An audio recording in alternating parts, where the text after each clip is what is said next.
Alright guys, we welcome you all to the RV Inter-School Debate Finals. We congratulate both teams on making it this far. And without further ado, I'd like to call upon the Honorable Prime Minister to open their case from side proposition. Here.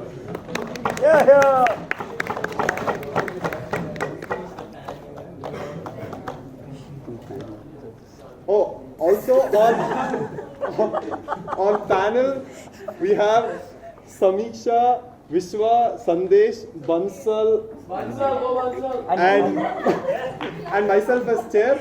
And without further ado, I'd like to call up. Okay, yeah. On cross, we have Nikhit, and on off, Aditi. we have Aditi.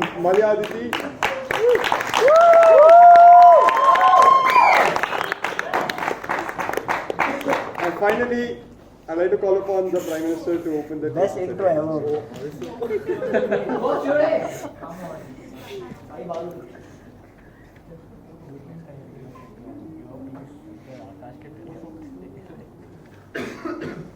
Wait, who's timing? Yeah.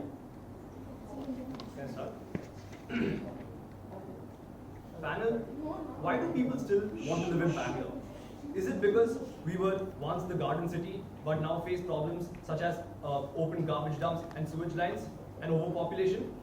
Or is it merely because Bangalore has been asymmetrically developed while all other cities and towns have been really left behind? Right? Panel, we know the answer to that question. Therefore, we propose our model. For 5 years, all buildings and infrastructure projects will be banned in Bangalore. All public funds will be put into Mysore, so as to develop Mysore to the maximum extent in these 5 years. Before this ban, Mysore will be planned by the most qualified individuals who can learn from the mistakes that were made in Bangalore in its planning. Once the planning is done and construction has started, then the ban will be imposed. Furthermore, private investors will be incentivized to invest in Mysore by giving accelerated building permits and certification. Also, we believe private investors will be incentivized nevertheless, because now Mysore will be ensured development, and therefore therefore it has a lot of potential as a metro city in Karnataka. Now, in my speech, I'll tell you why Bangalore requires this, and therefore and how the model allows for better resource allocation, and secondly, how this prevents gentrification and why our model is principally justified. Moving on from that, my DPM will tell you the long-term advantages for both Bangalore and Mysore through this model and our speeches, right? Firstly, no thank you. Firstly, why does Bangalore require this? Panel, I give you 3 structural reasons. Firstly, overpopulation. Panel, understand that Bangalore has been asymmetrically developed, so as to say that a large amount of resources in Karnataka have been put into Bangalore for its development over prioritizing it over most other cities and towns. What has this led to, Panel? It has led to overcrowding and just destruction of the ecology and nature in Bangalore in itself, right? What does that mean? We mean people struggle to find places to live in Bangalore. People who are less affluent find it difficult to find an affordable home, and therefore there's rampant overpopulation in Bangalore. Secondly, the problem of poor planning. Due to this asymmetric funding and investment in Bangalore, what this led to is rapid development and rapid industrialization in Bangalore. What that resulted in was poor planning of Bangalore as a city. What that means is that we have really bad sewage networks in Bangalore, which leads to bad health conditions. Secondly, we have really bad connectivity and things like roads and stuff in Bangalore, which is problematic for the citizens as a whole. Thirdly, there's resource depletion. No, thank you. What do we mean by resource depletion? Due to the extremely high population and poor planning, we have shortages of various resources such as water, electricity, and other things like that due to the high pressure they have on them due to this overpopulated city, right? Now, why does our model allow better resource allocation, and why our model works, right? Firstly, there's lesser stress on these resources because now they're spread out over a larger area, right? What do we mean by that? Firstly, land is better used because we see that Mysore, on a comparison to Bangalore, has much more free land that can be utilized to develop. Secondly, due to the resources that are present now that the resources in Mysore will be also utilized. The Bangalore population will have more resources for themselves. Secondly, there will be better planning in the sense that now that Mysore has learned from the mistakes of Bangalore and has been planned in the modern era, there will be better planning in Mysore as a city, and therefore we'll ensure that Mysore as a city will be planned better than Bangalore, and therefore not have the same disadvantages that Bangalore has as a metro city. Thirdly, there will be more symmetric development. What does that mean, panel? That means no one city in the state will have large scale development while others don't, right? Now that Mysore also will have this necessary development that other cities and towns in Karnataka require, therefore we believe this there'll be more symmetric development in Karnataka as a whole. Therefore, we believe our model not only works but is also effective in allocating resources for better. Point. No. Moving on to my second argument about gentrification. Firstly, panel, what is gentrification? By gentrification, we mean the forced displacement of lower class individuals due to just because you want to develop a region and therefore you bring in rich and affluent individuals into that region and therefore displace these people from their homes. Before I move on, yes, I think that one. How long do you estimate it's going to take to make Mysore the level of the Silicon Valley of Karnataka or India?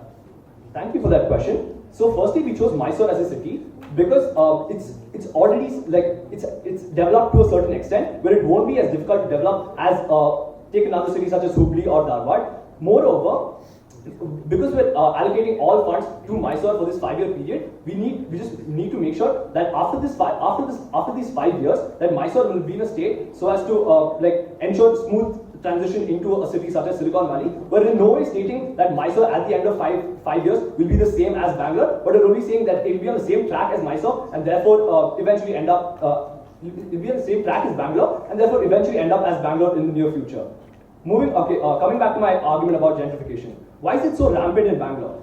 Comes back to my point about overpopulation, right? What is overpopulation has led to this forced development where people now have to even go to the outskirts, of the city just to find homes, right? Just to find cheap and affordable homes for them to stay in. What that means is that the indigenous population that lives in the outskirts of these homes, the people who have been marginalized for far too long, have to now shift to places further away from the city because a lot of builders built in these areas where land is cheaper than in the city, right? For example, take the example of Sarjapur, where a lot of indigenous population has to move far away just because of rampant industrialization. The example of Harbour, right? Why is gentrification so wrong? We believe gentrification is principally not justified because you're taking away the homes of these poor people, right? We believe side opposition can in no way give us a principal justification as to why it's okay to take away the homes of these poor people just so that we can build high-rise buildings for people who are already affluent, right? We don't want these poor people to lose their homes. Now, how does this make our model principally justified? Firstly, there will be no to less gentrification in Bangalore, and secondly, we're going to preempt them saying that there will be gentrification in Mysore. We'll tell you that there won't be gentrification in Mysore because we're firstly going to plan Mysore with this kept in mind so as to ensure that things like gentrification and planning and resource allocation are already considered, right? Now, why is this better for the region as a whole? Panel, understand that symmetric development leads to more connectivity and leads to more development of the region as a whole. You need to understand that once we invest in Mysore as a city, it won't be limited to Bangalore and Mysore in the long run. Now that we have Bangalore and Mysore developed, in the long run we believe it will only incentivize investors to further invest in things such as better roads, communication systems, all in and around Bangalore and Mysore, so as to ensure a more developed region as a whole, and therefore allow for more symmetric development in the long run as well, right?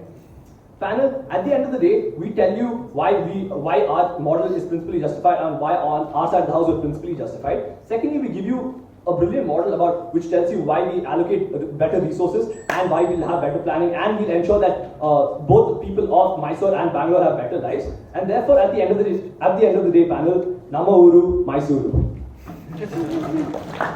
We thank that speaker for that speech. Now we'd like to call upon the honorable leader of opposition. Here. So only the leaders are honorable, bro. What a guy. Excuse me. Guilt trip me? No.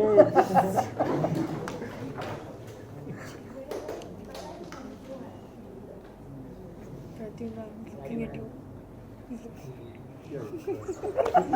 Smoke-filled skies, congested roads, polluted waterways, overflowing drains. When you think of all these, you think of our beloved city, Bangalore. Well, Manish would like to come down from his privileged pedestal and tell us that the only reason all this is happening is because the government is incompetent. Well, every problem in Bangalore is because the government is incompetent. Well, okay, fine, the government is incompetent. But let's look at the fact that it's the people who are electing the government, right? Okay, let's go back and refer to the arguments that our first speaker brought in his speech, right? He gave us structural reasons why the actual reason for the problems plaguing Bangalore right now, overpopulation, rampant industrialization, other issues like this, which our first speaker brought out in his first speech as to the reasons plaguing Bangalore right now. In none of these did our first speaker touch upon the issue of incompetent governments. And Manish seems to worry only about this issue. In Manish's book, the only problem plaguing Bangalore right now is not the fact that many people are moving to Bangalore, it's not the fact that there isn't enough space in Bangalore to accommodate these people, it's not the fact that Bangalore simply doesn't have the water resources available to satiate the needs of these people, it's the fact that the government is incompetent because it cannot take care of these people. Sorry Manish, but if Bangalore simply does not have the natural resources to take care of this, it can't, right? Then he comes to us and gives us his novel solution about water harvesting mechanisms. Well, Manish, if you look down from your privileged position, you would have seen that water harvesting is now compulsory in all high-rise buildings in Bangalore and has been for the last 5 years, right? And he comes and then gives us the other incredibly long-term solution about buying water, right? Yes, sure, Manish, thank you. We all have the money. The government has the money from your taxes to buy water because that is what we need and that is the need of the hour. No, Manish, we need long-term solutions and we can't keep buying water to satiate our needs. Which is why, if you listen to our policy, you see that we aim to solve problems in the long term. We aren't looking at it objectively in the incredibly short term. We're looking to solve problems in the medium to long term. And our first speaker detailed pretty well how we're going to do that, right? If you listen to his speech, you would have seen that he detailed the reasons that he aim to make Mysore a somewhat industrialized city, make the population, make people who live in Bangalore and other areas of Karnataka who want to come to Bangalore move instead to Mysore, reduce the population density in Bangalore, and hence by doing that increase the amount of water available per person in Bangalore, right? So when you don't have the increase, you can address the issue of lack of water in Bangalore in two ways, right? The demand side and the supply side. Money seems to be focused on just addressing it from the supply side, albeit the short-term supply side, right? While on our side of the house, we want to affect it where it matters the most, right? The demand side. Because even if we somehow find an effective method to increase the supply of water in Bangalore, in the short term, in the long term, the demand is always going to increase, right? And this demand is not going to stop anytime soon with any policies or anything they might suggest on their side of the house. This demand is only going to keep increasing in Bangalore. Because of the reasons they stated, right? Because as of now, RVCE exists only in Bangalore. Infosys has a main campus only in Bangalore. And on their side of the house, that doesn't change. People from all over Karnataka are still going to come only to Bangalore. And even if there is increased amount of water available for them, the rate of the influx of people is still going to be higher than that rate. As we have seen in the past, problems Manish attributed to incompetent governance is actually the same reasons he gave to bring people to Bangalore. Before I go further, yes. What does your side of the house do to give people right now in Bangalore who don't have any water tomorrow? Thank you, Samyukt. So immediately in Bangalore, obviously the people who live in Bangalore right now get water in the form of tankers. Water is being bought in Bangalore, but that is an incredibly short-term solution already exists in the status quo. Money suggesting buying water as Maharashtra does isn't a viable long-term solution. It's being done just to make sure that people live to see tomorrow. We don't want people to live just to see tomorrow. We want people and their further generations to live to see 100 years in the future, right? And the only way we can do this is to have a sustainable method, sustainable model for water, for access to water resources, right? Well, Manish also spoke about the fact that about the reasons people move to Bangalore, right? He said this cannot be replicated anywhere else. And here we beg to differ, right? We see that in 5 years, right, if all building is banned in Bangalore, if Infosys needs a new headquarters, where do they go? They can't improve on the headquarters in Bangalore right now because they are not allowed to build large buildings anymore. So they move to the next best city. And since we are offering concessions on building in Mysore, where do they go? They go to Mysore, right? And Mysore is sufficiently close to Bangalore to make the change. They already have campus there. They build more in Mysore. And hence when people need a job and people migrate to the hub of human resources, which was now Bangalore, they instead move to Mysore. It's the same logic. People instead of coming to Bangalore and see Bangalore as the Silicon Valley of India and the hub of opportunity. They see Mysore as this place instead, and they move there instead. So all the problems Manish spoke about the slums and ghettos which will exist now, doesn't actually come to fruition on our side of the house, right?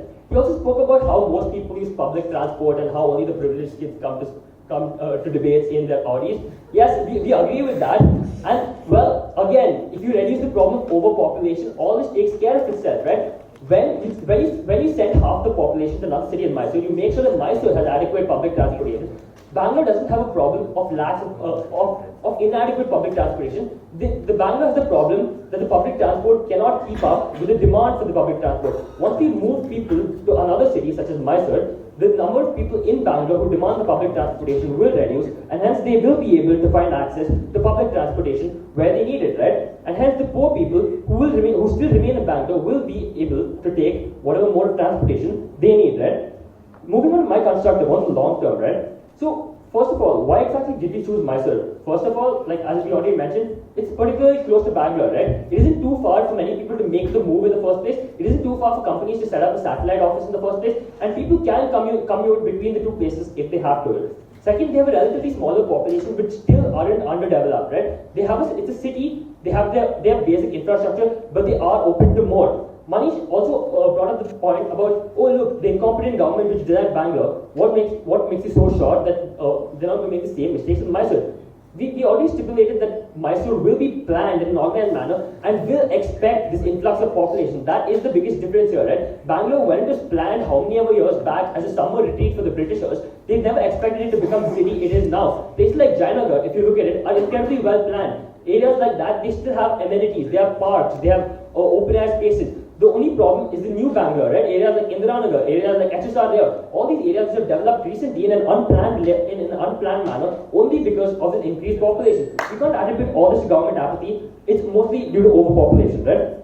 So why would people move to Mysore? Well, the government would obviously prefer people moving to Mysore because one, it reduces their investment in Bangalore, the investment which isn't bearing too much fruit in Bangalore. And after all, like now the state has two flagship cities which they can show off to the rest of the world, saying, okay, look, now we have two jewels, Mysore and Karnataka, invest in Karnataka, Mysore and Bangalore, invest in Karnataka, right? The people would also move because, well, let's think of it this way. When you have one city with big parks, open air spaces, clean drinking water, and another city that is Bangalore, well, it doesn't leave too much thought on which one you prefer to go, right? So naturally, people feel incentivized as well to move to the other city, Mysore. Well, so what is going to happen in the long term, right? In 10 years, in 5 years, immediately, like even after we stop banning infrastructure development in Bangalore, the situation at that time would be that Mysore is adequately developed. Mysore is it looks to be a better city. New businesses have moved to Mysore, and hence the people in Bangalore who live in Bangalore and have moved to Mysore. People from other parts of Karnataka who are looking for a job have moved to Mysore. And hence, we solve pretty much all the problems they brought. Namma Mysore. We thank that speaker for that speech. Now I'd like to call upon the Deputy Leader of Opposition to continue the face of side opposition. Here.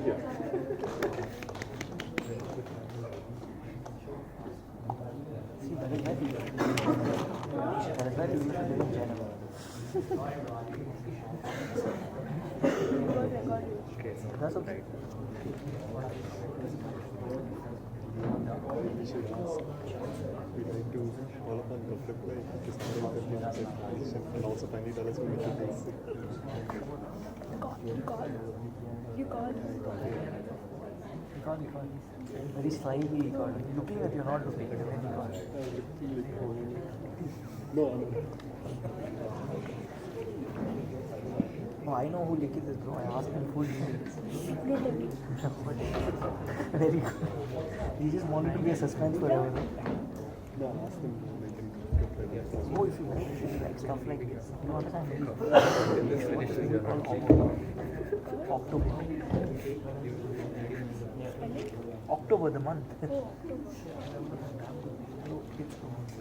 beautiful.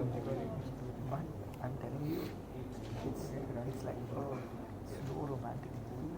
Okay, bye. Varun Dhawan is in it. You won't believe.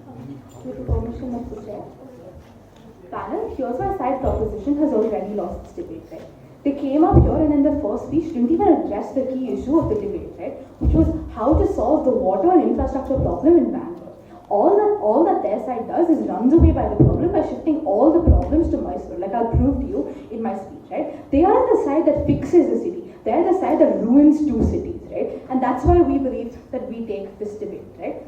We told you that they alleged that the solution to bad infrastructure in Bangalore is to simply stop building bad infrastructure in Bangalore for 5 years, and 5 years later go back to square one and start living in the city again, right? Now, before I move on to my constructive on the long-term economic impacts their policy will have on Bangalore, I have 5 main points of rebuttal, right? First, on their DPM speech, right? First, will people really move to Mysore? Second, on the condition that will be prevalent in Mysore, right? Third, on who their policy really affects and the harms on poor people. Fourth, on whether their policy is really is legitimate or not. And fifth, I'll try and defend that the claim, the whole thing tried to say in our case, right? First, coming to their point about how people will move to Mysore, right? We already told you, right, in Manish's speech, why people won't move to Mysore. It's the reason is because Bangalore already has a large amount of infrastructure that Mysore doesn't have, right? And you cannot build that kind of infrastructure so soon, right? At the point at which people also can't just afford to move to Mysore, right? At the point at which all the IT companies, let's assume their case is to shift to Mysore, a lot of people can afford to move there, right? And they allege that they don't have the money to buy water, but they can end up building Mysore. But even if everything that they tell you is true, right, and everyone decides to move to Mysore, here's what's going to happen. You're going to have a huge influx of people moving into Mysore really, really quickly, which means that the planning of Mysore is actually going to be really, really rushed, which means that Mysore is just going to end up being far, far worse than Bangalore, right? Not better, because you're going to have to develop it into the commerce hub of Karnataka that Bangalore is now in a fraction of the time that Bangalore was developed, right? At the point at which they lose this argument, their entire case falls, because their entire model, the way in which their world works, is on the premise that Mysore will be better. We tell you that Mysore can never be better in the world, even assuming their argument that everyone just ups and goes to Mysore, even though you can't move Bangalore's rich human resources of IT engineers to Mysore, you can't move Bangalore's airport to Mysore, you can't move Infosys headquarters to Mysore, right? Now, talk about again, why should people leave Bangalore to go to Mysore for a problem that they haven't even caused, right? We tell you that some people have sentimental attachment to Bangalore. This is the city where they grew up. This is where their ancestral home is, right? They don't want to leave Bangalore and go. Why should they miss out on resources that they pay taxes for, right? Why can't you solve the problem at its root place, right? The comparison that they're giving you is forcing people to move out of regions that have structural problems into other regions instead of fixing those regions, right? They're making people pay for state failure, right? They are just postponing the problem. Now they gave us this idea that our side is so incredibly short-sighted and doesn't even focus on long-term change, right? We told you in our model how we're going to invest in both the short-term and the long-term, right? We are the side that's actually killing the root of the problem by increasing water supply, by doing things like investing in new water infrastructure, by changing water policy, by changing infrastructure policy. They completely ignored all of that analysis that we gave you, right? But before I move on, so you talk about ancestry and forcing people to move out of Bangalore, so you're okay with gentrification? First of all, panel, we already told you right in Manish's speech how gentrification increases on their side of the house. We told you at the point at which you're limiting the amount of building that can take place, what's going to happen is people are going to sense this coming, they're going to go and acquire as much real estate as they can. What this means is that over the next 5 years, the demand for real estate in Bangalore will increase while the supply will be limited, right? Which means they're going to drive real estate prices really, really high, which means it's going to be harder for people to afford housing in the good parts of Bangalore, which means that gentrification actually occurs on your side of the house, right?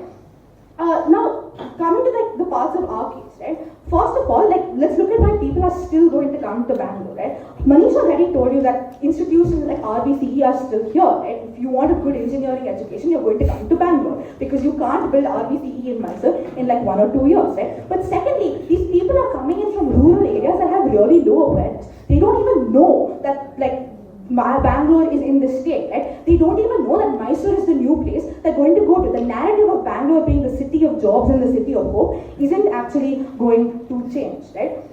Now, at the point at which they argue that now the overpopulation problem is solved, like that's not even a valid argument they make, because overpopulation has different causes, right? It's like things like not having enough awareness about the population problem, not like indecent or subpar family planning, right? But they allege that there's going to be less people in the city, which we told you already is wrong. But at the point at which you don't want people to come to Bangalore, you're excluding them from opportunities. Right? You're keeping them in these economically depressed, underdeveloped rural regions and preventing them from pursuing their dreams in the city. Now they have this idea that all of the investment would go to Mysore. We tell you no, it's going to go out of the state of Karnataka, the people of which are the vulnerable stakeholders. It's going to go to places like Hyderabad, which are already competing with places like Bangalore, right? Because Hyderabad has the skilled techies that Bangalore does. The Hyderabadi government is investing in the Andhra Pradesh government is investing in so much infrastructure for Hyderabad. So we tell you that all of this investment, the fancy Infosys campus that we have, the tech companies that we have, are going to up and go in the snap of a finger to Hyderabad, which already has this existing infrastructure, right? Now, coming to my argument about the long-term economic impacts of their policy. First, we already told you why real estate prices will rise in Bangalore, right? Which means that the real estate prices are not only going to rise, but they're also going to stay high, right? Because we tell you at the point at which there's this constant shortage of good quality infrastructure in Bangalore, those prices are going to remain high, right? Those problems aren't going to go away. But what does this lead to, panel? This leads to less investment into Bangalore as a city overall. Let's look at why this happens. Because the way investment works is by getting companies to do things like set up offices or set up factories in Bangalore, right? Both of these things actually need really good infrastructure, whether it's things like human resources or things like good roads, high quality like infrastructure, good like public buildings and things like that, right? Now we tell you at the point at which you put a ban on developing those things for 5 years, and know that the context slide told you that Bangalore already has really poor infrastructure. At the point at which you're putting a ban on those things, it means that no company is ever actually going to come up here and set up their new factory, right? Because they simply don't have the infrastructure. What this is going to mean is that there's going to be less jobs in Bangalore overall, right? Because there's going to be no company providing you employment, which means that the economic development of the city is going to take a really huge hit, right? Like no one is going to have the money. Where are you going to get the money to redevelop Bangalore if there are no companies in Bangalore, if there are no jobs in Bangalore, right? We tell you that they are what have we shown you throughout this speech, right? We told you that the premise on which their case rests about people moving to Mysore is false, and therefore their entire case falls. We tell you that all the benefits that their world has exists in our world double-fold without any of the harms of their world, right? We told you that it will not be Mysore that these people move to, but Hyderabad, right? You're making Karnataka a less competitive state as a whole. We tell you that we are the side that rebuilds and rejuvenates Bangalore, while they are the side that just destroys two cities. We don't think that we should support a world where the harms trickle down to the poor. We solve the problems. We beg you to oppose. We thank that speaker for that speech. Now I'd like to call upon the government whip to summarize their case to side proposition. Here.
Bangalore sucks.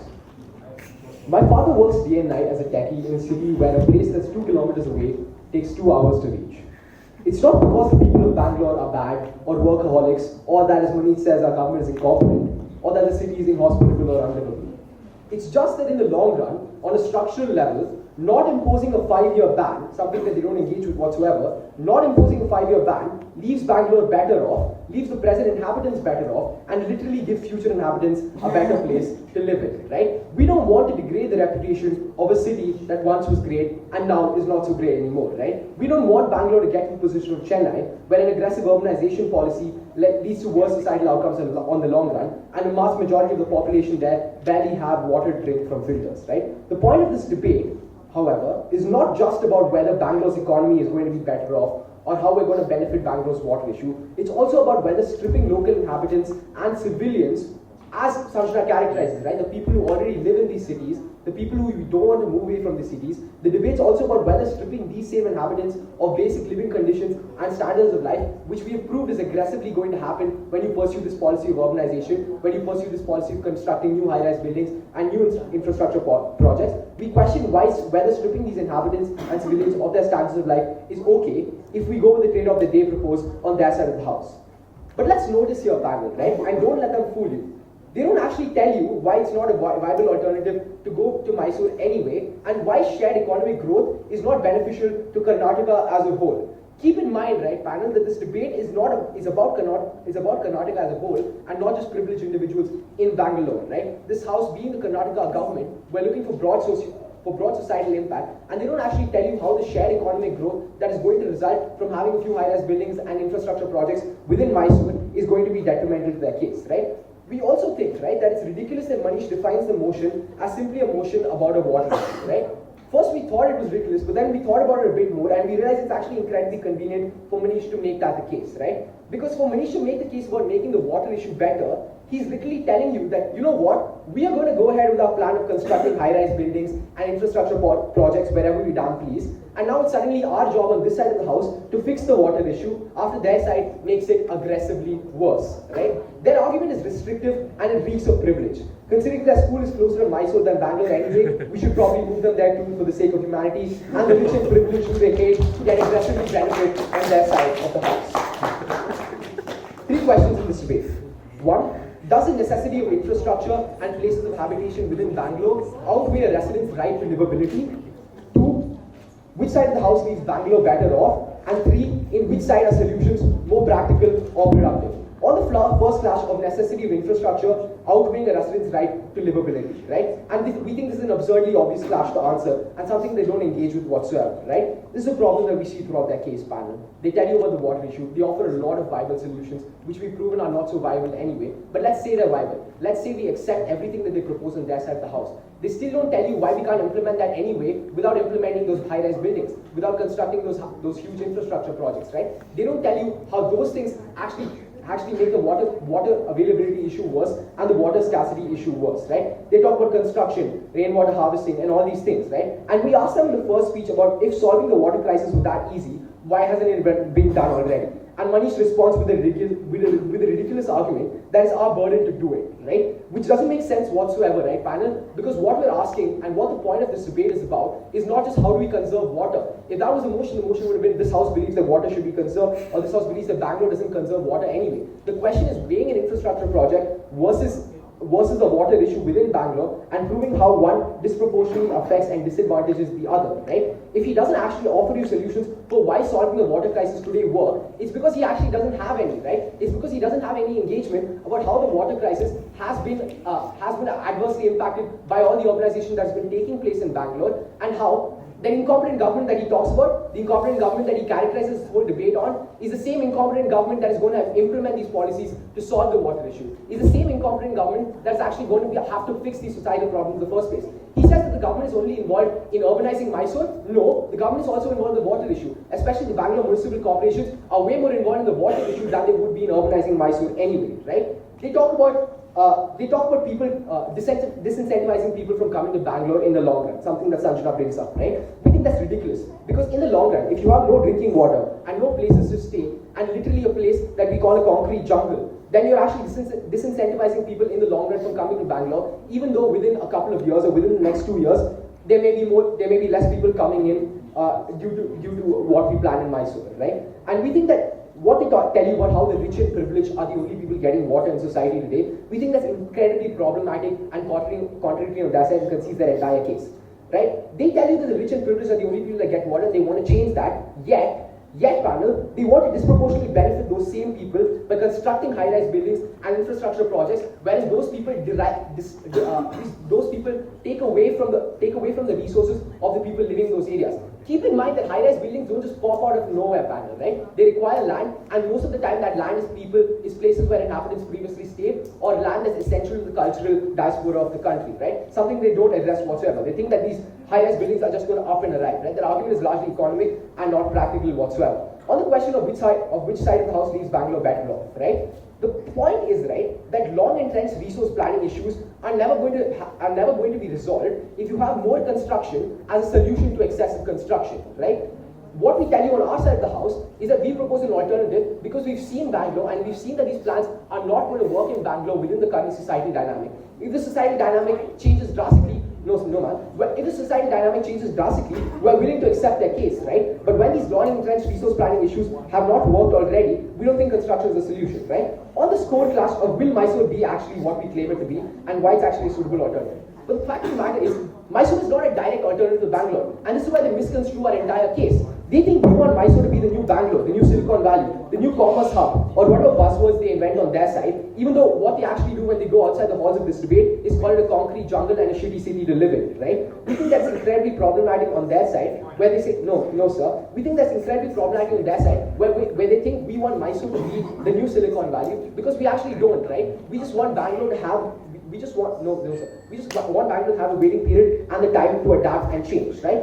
Sanjna asked us the question whether we want to go back to square one after 5 years and then build on that in Bangalore and do the same thing we've been doing, which is exactly what we don't want to do, right? Because things are going to fundamentally change when you move away construction from Bangalore for 5 years. Keep in mind that this is a city that for the past 15 years or so has been rooted in construction and infrastructure and a continuously changing urban landscape, right? We've been down the concrete jungle. We're not going to go back to square one. When you don't have construction in a city for 5 years, that's going to, high-scale construction for 5 years, that's going to drastically change every aspect of the city on a high level, right? They talk about gentrification and they say that gentrification is worse on our side. But we tell you that Mysore is not Bangalore. It's a place with way more space, with way more resources, and way more preserved cultural ancestry, and that's exactly why gentrification won't occur on our side. What does our side do to help the water issue, as Samyukt asked? Well, we do whatever a competent government or organization would, and then we give them 5 years without construction so that they can execute these plans to the best of their ability. We actually give them a chance, and just so that we don't disincentivize the interests of Karnataka, we shift viable interests over those 5 years to Mysore. People aren't going to move out of Bangalore, we're just moving any intrinsic additional benefits, which are actually going to be long run disadvantages, away from Bangalore to benefit Bangalore anyway, right? In the long run, Nama Uru Mysuru, we're incredibly proud to propose. We thank the speaker for that speech. Now I'd like to call upon the opposition whip to summarize their case from side opposition. Here.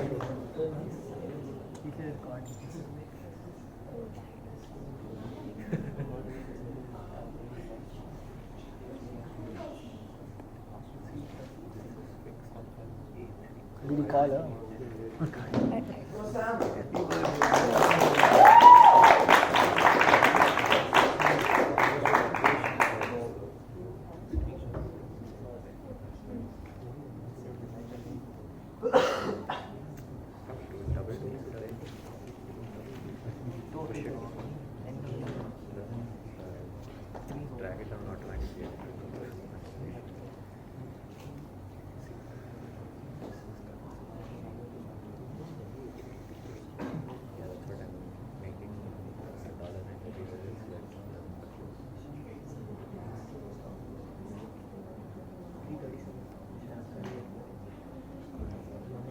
Panel, Sanjna asked them a very important and pertinent question.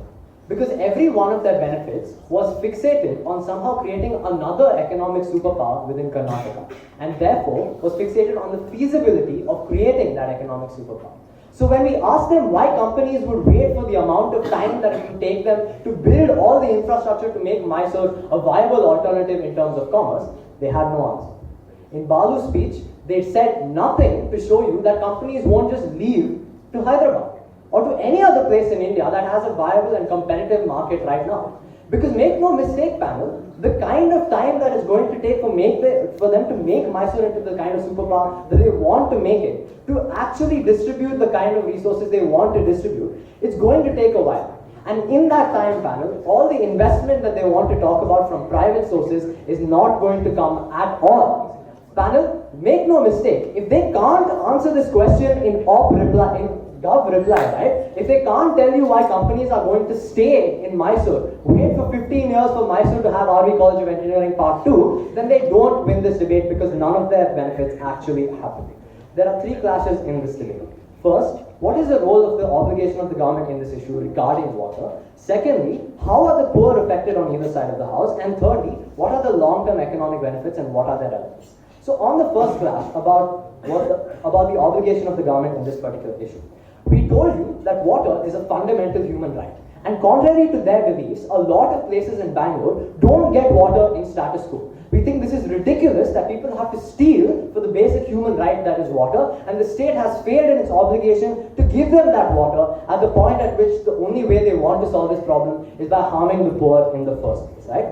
Pay attention here, panel, because to answer this question, they just decide to dodge it. Water all of a sudden isn't an important issue. Siddharth says that these people have water already. We're okay with that happening. We're just going to work on the long term. We're going to work on economic development, right? So let's analyze this economic development that they want to talk about. Note here that they do nothing to actually give people a fundamental human right, which is the first obligation of the state, not building REC Part 2 in Mysore. But even if that was the objective, why does their world suck at this, right? Because we asked them, first of all, how long will this really take? Because Sanjna gives them an option, right? Either they're going to have to do it really quickly, within 5 years or whatever, which means it's going to be rushed, which means the same issues that are going to happen in Bangalore are going to happen again, because the amount of time it takes to build a superpower city is significant. Or all of their benefits are just going to happen in the future, are going to happen 10, 15 years from now, when the government has decided to take its sweet time to actually prepare and actually implement a proper policy. Note here, panel, either they solve the short-term problem somehow by making Mysore a superpower in the short term to actually get the kind of distribution that they want to talk about, or they do a good job of it and take a long time. We think they seem to be leaning on taking a long time because they haven't really given you an actual amount of time that they want to take on this entire thing. Which leads me to my next class on how the poor are affected on either side of the house, right? Recognize, panel, that they lose this debate at the point at which they don't want to talk about the fundamental violation of human rights that's happening in Bangalore today when someone's children don't have enough drinking water to get through their school day, right? But because they choose to ignore this crisis and literally try to solve it in somehow trying to salvage their model in Pai and Babu's speech by saying things like, you know what, we're fixing the demand aspect of it, overpopulation is the real issue here, all they want to do is handle supply and eventually everything will be fine, guys.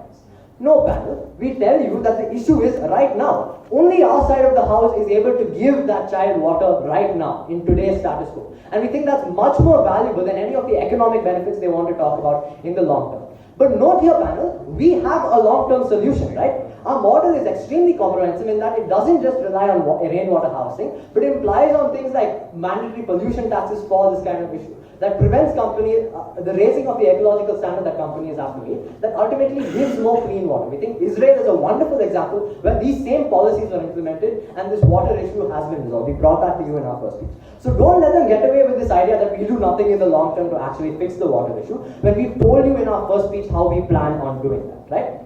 But let's talk about how the poor are actually affected by the building policy. Because somewhere in Balu's speech, he decided to shift the entire team's case and say things like, you know what, none of the water issue doesn't really matter at this point. How is their side of the house going to talk to you anything about the mutual exclusivity of building these issues, right? And we tell you that we have covered that already. We told you how the city of dreams narrative, the image, the culture is still going to attract people, and you're still going to get the kind of overpopulation that you have on their side of the house. Only this time there's no public infrastructure to help them. You're still not going to have people understand that Mysore is now the new economic superpower. You're not going to get the kind of movement, mass-scale movement that they want to talk about, right? And note that in Pai's speech, they don't really address this at all. In fact, they concede that these people aren't going to be able to do this at all, but eventually there's an incentive and so on. But if you paid attention to what Pai said about the incentive, it was just a government incentive as to why Mysore will be attractive. He said, now Karnataka can say it has 2 jewels in its crown, not just 1. Not understanding that the people that are coming to Bangalore aren't the people that are going to look at a pamphlet about Mysore's economic opportunities and decide to go to Mysore instead. The second thing we told you about this idea about the price of real estate and gentrification. panel, their side of the house doesn't really understand what this gentrification actually looks like. Because in Chudi's speech, he said things like they're going to buy up land on the outskirts and the people that are living on the outskirts are going to be affected. They don't understand that rich people in the city, because of the speculation that they're going to try and carry out, are going to buy up key pieces of land in the crowded, urban, dense part of the city, right? And because there is no more new housing for these people to accommodate, the prices of the real estate in the city go up. This isn't about the outskirts, man. This is about what has happened in the city. And on that clash, they clearly lose because they haven't understood what this gentrification looks like. We also told them about how the cost of transport is so high on poor people. Balu's father, who had to travel 2 kilometers away for 2 hours, is still going to have to do that because there's no infrastructure that's being bettered on their side of the house for the poor. Note here, panel, we've given you 4 distinct reasons why it's still important to build infrastructure in Bangalore today. So even if their side wants to pivot their entire case in GovWhip and GovReply, saying that, you know what, they haven't really shown why building is necessary in the status quo, we've shown you why even building is necessary in the status quo, not just the water issue, right?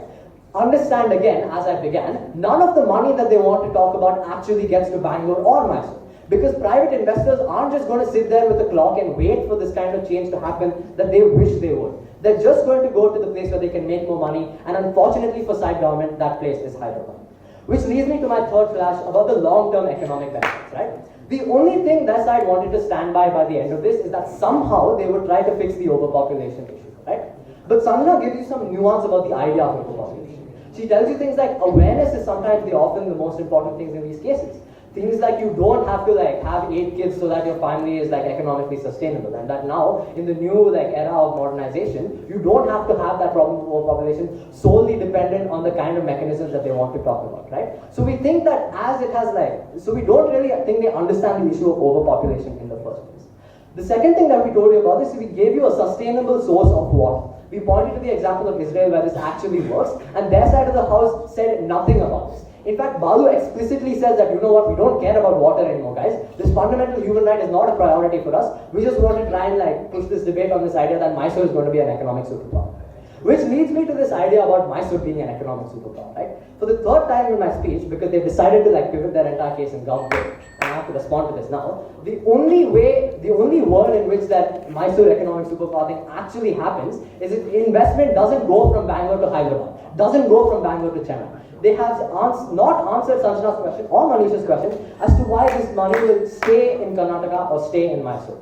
At the end of the day, panel, we've shown you how the poor are affected, and they haven't taken the burden this way, which is why we're proud to oppose.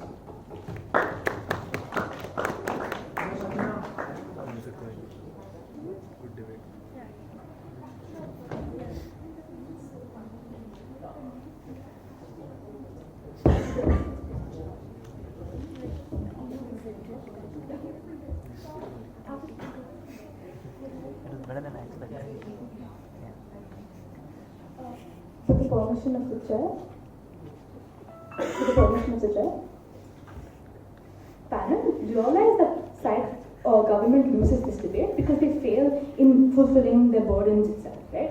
Their GovWhip comes up and challenges the framing of this debate, right? Which we based on the context, right? Given that their first speaker didn't actually give us any context at all, right? Which is why we framed it as about a debate about the water and infrastructure issues in Bangalore. But even if we go with their whip's characterization and framing of this debate and his metric of fixing Bangalore, our side wins, right?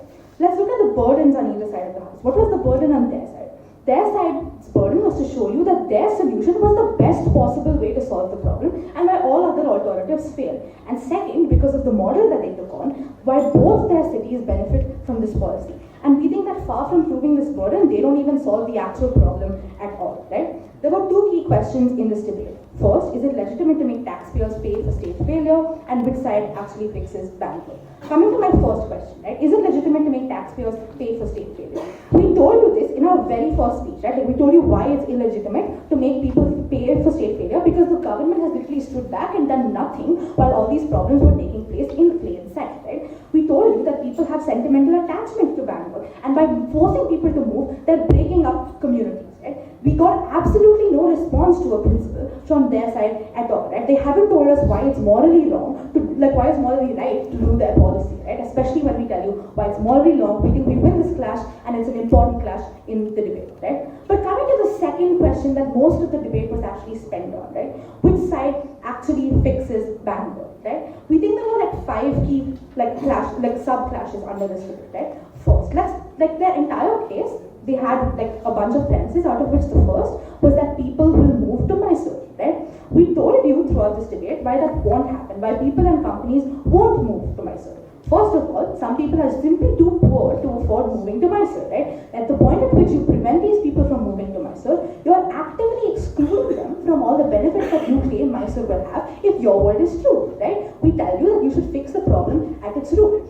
But secondly, we told you that there's infrastructure in Bangalore, right? Pre-existing infrastructure like institutions and campuses. But also there is things like human resources in Bangalore, right? Bangalore's great wealth and the tag of Silicon Valley comes from its highly skilled techies, right? And those kind of things can't shift to Mysore in such a short span of time, right? We told you that in their world, what actually happens is that these companies move to alternative cities that already have resources like Hyderabad and Chennai, right? Because these companies want profit and they want it fast. They aren't going to wait for Mysore to like nicely develop and become this great, amazing tech park city, right? So they move to Hyderabad and they lose all the benefits that they claim Mysore and Karnataka as a whole will get, right? But second, they had the second premise that Mysore will actually be good. Manish came and told you that the reason Mysore won't be good is because there are structural reasons within the Karnataka government that prevent them from doing this, which means these structural reasons will carry on to Mysore too. Samyukt also told you in his speech that 10 to 15 years aren't going to solve the problem because companies just aren't going to wait, right? I told you in my speech, because Mysore's planning is going to be so rushed, it's not going to be planned at all and it's going to become even worse than what Bangalore is today, right? But let's look at how we fix Bangalore. We told you we fix Bangalore by investing more in the city, right? We told you by revamping the city. You can't fix bad infrastructure by banning buildings. You can do it by rebuilding the existing ones, right? Now on that idea of gentrification that Samyukt already addressed, we told you how gentrification is actually worse on their side and they never responded to the counter that I gave you in my speech, right? And lastly, we told you that the poor people who really rely on infrastructure are affected on their side of the house. These people, keep in mind, are too poor to move to Mysore, right? They can't up and go from Bangalore to Mysore because everything is here and they can't give up their life savings to move to another city. We think that they failed in their objective of improving people's lives. We take both the important clashes in this debate. We beg you to oppose. Super proud. Thank you.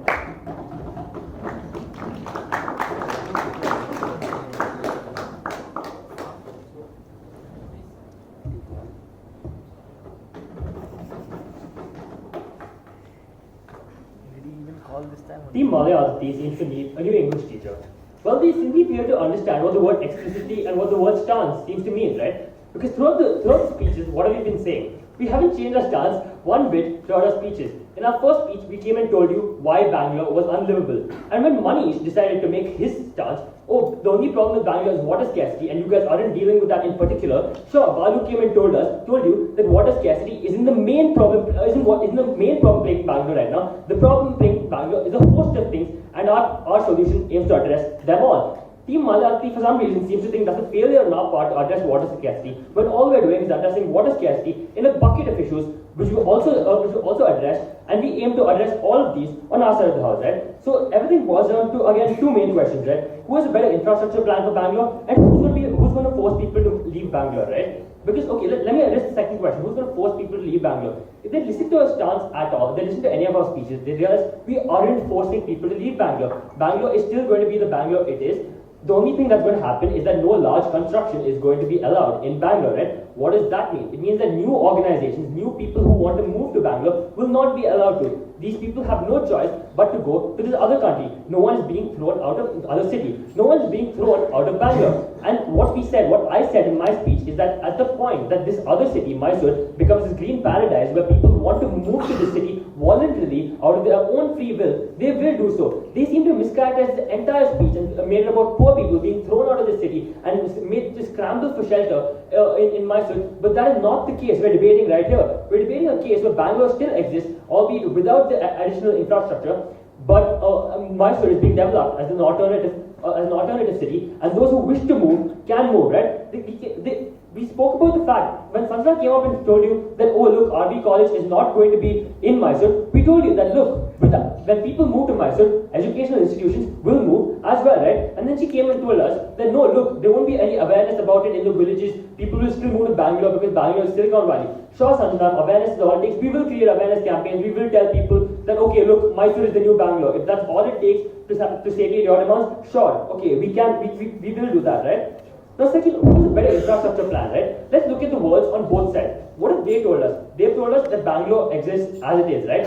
No changes to anything. People are still coming into Bangalore at alarming rates from rural parts of Karnataka. Bangalore is still plagued by bad roads, by potholes, by water problems. But what happens on top of all this, on top of the BBMP trying to deal with the garbage scarcity in Bangalore, on top of BBMP trying to clear Bengaluru, they also have to deal with the problem of the water scarcity in Bangalore. BBMP has the additional job of supplying water not only to the people who live in Bangalore, but also to these additional people who are going to move to Bangalore. What happens on our side of the house, right? On our side of the house, we create this new city where people move to. We make Mysore this place where people from other parts of Karnataka move to, people who want to from Bangalore move to, and hence the job of the BB and construction is banned in Bangalore for 5 years, right? So the BBMP, instead of focusing on issuing permits for new construction, instead of worrying about new roads to lead to these far-off areas where construction is taking place, their one main issue they need to focus on water scarcity. And obviously, on our side of the house, they can put more effort, more time into this, right? And what happens there? They have a problem with incompetent governance in Bangalore. Sure, okay, maybe the BBMP is at fault. In Mysore,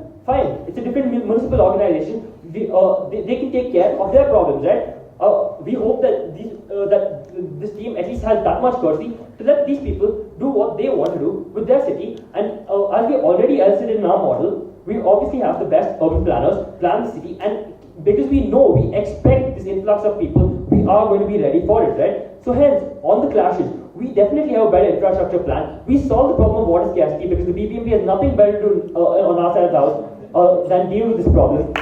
And hence, on our side of the house, everyone, including the poor people who are not throwing away from their houses, end up better. And hence, we're incredibly proud to propose Nama Uru Mysuru.